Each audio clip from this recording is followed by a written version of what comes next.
Sistem hukum Indonesia sedang menghadapi krisis besar. Korupsi merajalela, proses hukum berjalan lambat dan tidak efisien. Diskriminasi adalah masalah serius. Kebebasan berbicara diserang. Banyak orang mengabaikan hukum karena mereka pikir hukum tidak berlaku untuk mereka. Krisis ini merusak keadilan. Ini mengikis kepercayaan publik terhadap sistem hukum. Ini juga merusak reputasi internasional Indonesia. Sistem hukum Indonesia seharusnya menegakkan keadilan dan melindungi hak semua warga negara. Namun, kenyataan saat ini jauh dari ideal ini. Sistem ini diganggu oleh masalah sistemik. Masalah-masalah ini memengaruhi semua lapisan masyarakat.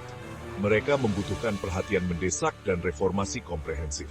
Krisis dalam sistem hukum Indonesia bukanlah fenomena baru. Ini telah terjadi selama beberapa dekade. Namun, masalahnya menjadi lebih akut dalam beberapa tahun terakhir.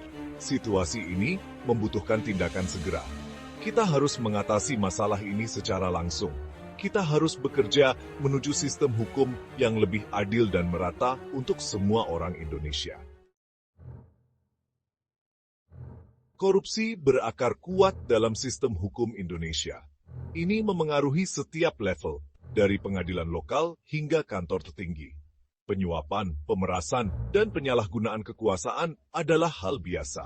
Korupsi ini merusak aturan hukum dan mengikis kepercayaan publik terhadap sistem hukum. Korupsi menciptakan lapangan permainan yang tidak merata.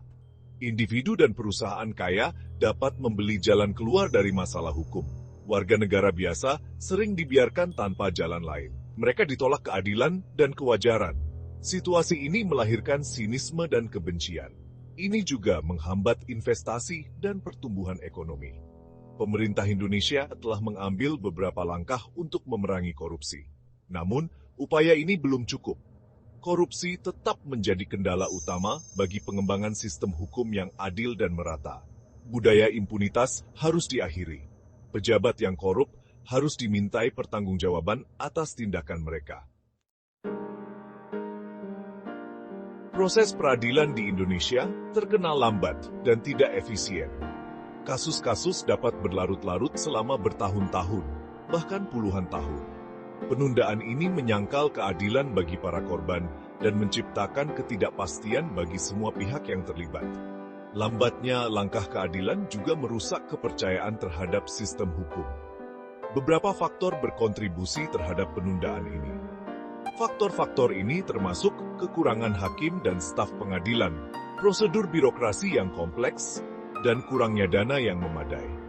Tumpukan kasus sangat banyak. Situasi ini menyulitkan pengadilan untuk beroperasi secara efisien.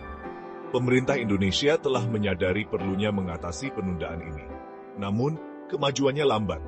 Menyederhanakan prosedur, menambah jumlah hakim, dan meningkatkan infrastruktur pengadilan sangatlah penting.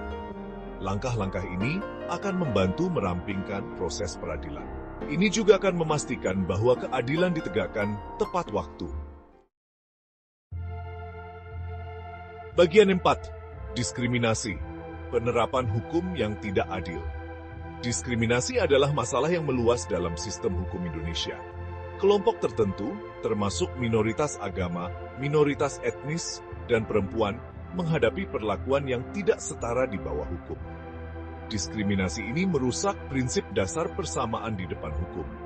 Hukum dan praktik diskriminatif seringkali berakar pada prasangka dan bias sosial. Petugas penegak hukum mungkin menunjukkan bias dalam interaksinya dengan kelompok tertentu. Bias ini dapat menyebabkan penangkapan yang salah, persidangan yang tidak adil, dan hukuman yang lebih berat.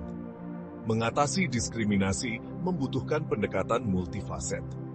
Pendekatan ini termasuk mencabut undang-undang yang diskriminatif, mempromosikan keragaman dalam profesi hukum, dan mendidik petugas penegak hukum tentang bias. Sangat penting untuk memastikan bahwa sistem hukum melindungi hak semua warga negara terlepas dari latar belakang mereka.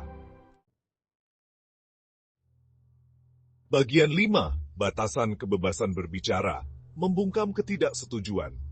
Kebebasan berbicara adalah hak asasi manusia yang fundamental. Namun, di Indonesia, hak ini semakin terancam. pemerintah telah menggunakan berbagai undang-undang untuk membatasi kebebasan berbicara dan membungkam perbedaan pendapat. Pembatasan ini memiliki efek mengerikan pada wacana publik. Undang-undang ini seringkali dirumuskan secara samar dan ditafsirkan secara luas. Ketidakjelasan ini memungkinkan pemerintah untuk menekan berbagai ekspresi. Penindasan ini termasuk kritik terhadap pemerintah, perbedaan pendapat politik, dan pandangan agama. Melindungi kebebasan berbicara membutuhkan komitmen yang kuat untuk menegakkan hak fundamental ini. Pemerintah harus mencabut atau mengubah undang-undang yang membatasi kebebasan berbicara. Mereka juga harus menghormati hak warga negara untuk mengekspresikan pandangan mereka tanpa rasa takut akan pembalasan. Debat publik yang kuat sangat penting untuk demokrasi yang sehat. Bagian 6. Kesimpulan, seruan untuk reformasi hukum yang komprehensif. Sistem hukum Indonesia sangat membutuhkan reformasi komprehensif. Masalah korupsi, proses peradilan yang lambat, diskriminasi, batasan kebebasan berbicara, dan kepatuhan hukum yang rendah membutuhkan perhatian segera. Masalah-masalah ini saling terkait. Mereka membutuhkan pendekatan holistik untuk reformasi. Mengatasi tantangan ini akan membutuhkan upaya bersama dari semua pemangku kepentingan. Upaya ini termasuk pemerintah, badan peradilan, organisasi masyarakat sipil, dan komunitas internasional. Komitmen yang kuat terhadap aturan hukum, penghormatan terhadap hak asasi manusia, dan budaya akuntabilitas sangatlah penting. Indonesia memiliki potensi untuk membangun sistem hukum yang adil, merata, dan setara untuk semua warganya. Mencapai tujuan ini akan membutuhkan komitmen yang berkelanjutan untuk reformasi, transparansi, dan akuntabilitas. Mari kita bekerja sama untuk memastikan bahwa sistem hukum benar-benar melayani kepentingan keadilan dan rakyat.